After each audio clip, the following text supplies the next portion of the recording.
भारत में रेडियो की यात्रा एक जिज्ञासु प्रयोग के रूप में शुरू हुई, लेकिन धीरे धीरे ये जनसंचार की एक सशक्त आवाज बन गई।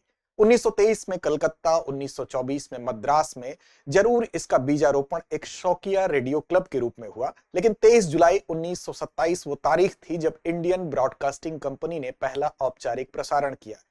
तात्कालिक ब्रिटिश औपनिवेशिक सरकार ने 1930 में इंडियन स्टेट ब्रॉडकास्टिंग सर्विस के रूप में इसको पुनर्स्थापित किया। 1936 में ऑल इंडिया रेडियो के नाम से यह जाना जाने लगा। श्रम और उद्योग विभाग उस समय जो था उसके अंतर्गत ये काम करने लगा। 1956 में आकाशवाणी को राष्ट्रीय प्रसारक के रूप में अपना लिया गया। 1957 में विविध भारती की शुरुआत हुई। 1947 में ऑल इंडिया रेडियो के 6 स्टेशन थे जो कि जनसंख्या के 11% को कवर करती थी।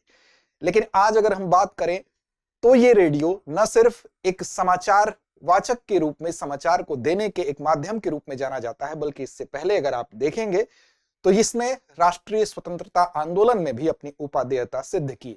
आज 11 भारतीय और 16 विदेशी भाषाओं में यह कार्यक्रम प्रसारित कर रहा है। 100 से अधिक देशों तक इसकी पहुंच है।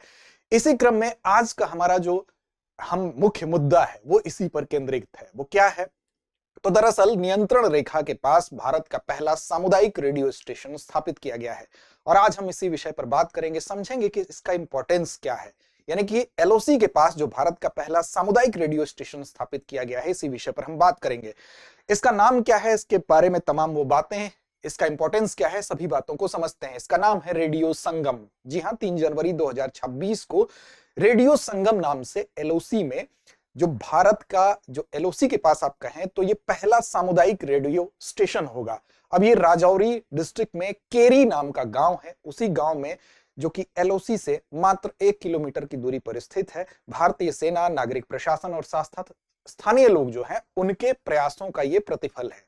अब सामुदायिक स्टेशन का परिणाम क्या होगा? तो जो स्थानीय भागीदारी है, इसके माध्यम से उस स्थानीय भागीदारी को बढ़ाने का प्रयास किया जाएगा और उद्देश्य यही है कि सीमा पार से जो दुष्प्रचार है, जो गलत सूचना है, उसको खारिज करते हुए लोगों तक जो प्रामाणिक सूचना है, प्रामाणिक जानकारी है, उसको पहुंचाया जाए और उनकी जो विश्वसनीयता है उस विश्वसनीयता को हासिल किया जाए, सामाजिक जागरूकता बढ़ाया जाए, जन भागीदारी सुनिश्चित की जाए और स्थानीय मुद्दों को मंच प्रदान किया जाए।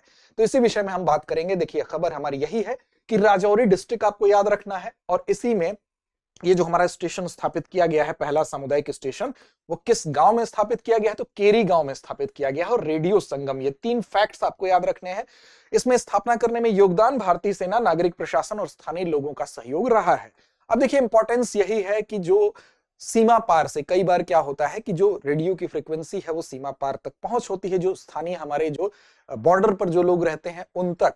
अब उस रेडियो के माध्यम से क्या होता है, कई बार गलत सूचनाएं प्रसारित करके लोगों को दिग्भ्रमित करने का काम किया जाता है। तो ऐसी दशा में ये हम कह सकते हैं कि भारतीय पक्ष की तरफ से, हमारे देश की तरफ से ये एक महत्वपूर्ण पहल है, क्योंकि जो दुष्प्रचार और गलत सूचना का गलत तरीके से इस्तेमाल किया जाता था उस पर रोक लगाने के लिए जो सीमावर्ती नागरिक हैं उनको प्रामाणिक और विश्वसनीय और समयबद्ध जानकारी कैसे दी जाए, उसके लिए ये एक कोशिश, सराहनीय कोशिश है। अब स्थानीय मुद्दों को इसके माध्यम से एक मंच मिलेगा, संस्कृति और आवाजों को एक मंच मिलेगा और साथ साथ प्रशासन और सीमावर्ती जनता के बीच में एक संवाद का ये सशक्त माध्यम भी बनेगा। तो ये इसका इंपॉर्टेंस है, इसका महत्व है। साथ साथ हम जानेंगे एलओसी के विषय में भी, लेकिन उससे पहले आपके लिए एक महत्वपूर्ण सूचना क्या है? सूचना यह है कि आपके लिए दृष्टि आईएएस की तरफ से एक बहुत ही शानदार कोर्स हम लेकर आए हैं।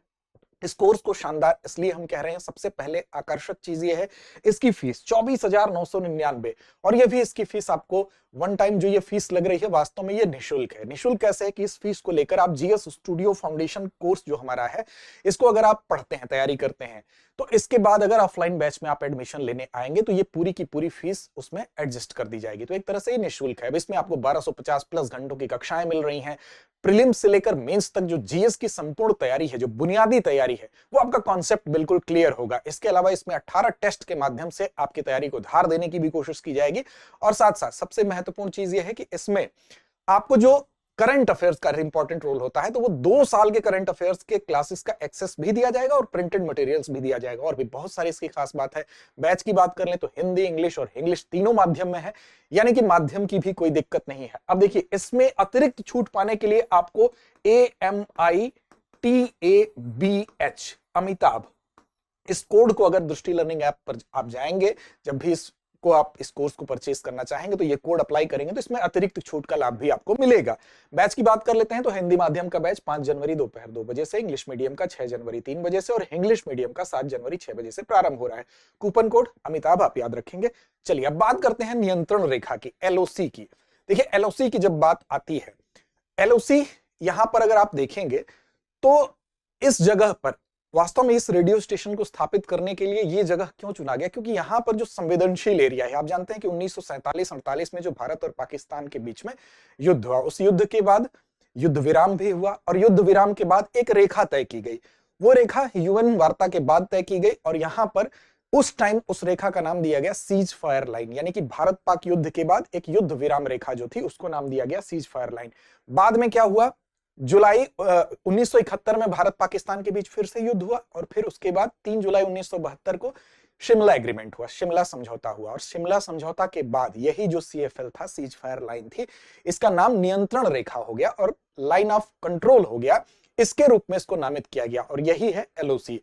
अब इसमें इसके अगर बिंदुओं की बात करें तो यहां पर आप देखेंगे जो पाकिस्तान ऑक्युपाइड कश्मीर है, यानी कि भारत का ही हिस्सा है जो पाकिस्तान ऑक्युपाइड है, पीओके है, उससे ये भारत के इधर के जो हिस्से हैं, कश्मीर का जो हिस्सा है उसको ये पृथक करने का काम करता है। तो ये क्या है, एलओसी क्या है, तो ये बेसिकली जो सीज फायर लाइन थी उसका नाम बदला गया, सीएफएल का नाम बदला गया शिमला एग्रीमेंट के बाद और इसका नाम क्या हो गया, इसका नाम नियंत्रण रेखा, लाइन ऑफ कंट्रोल हो गया।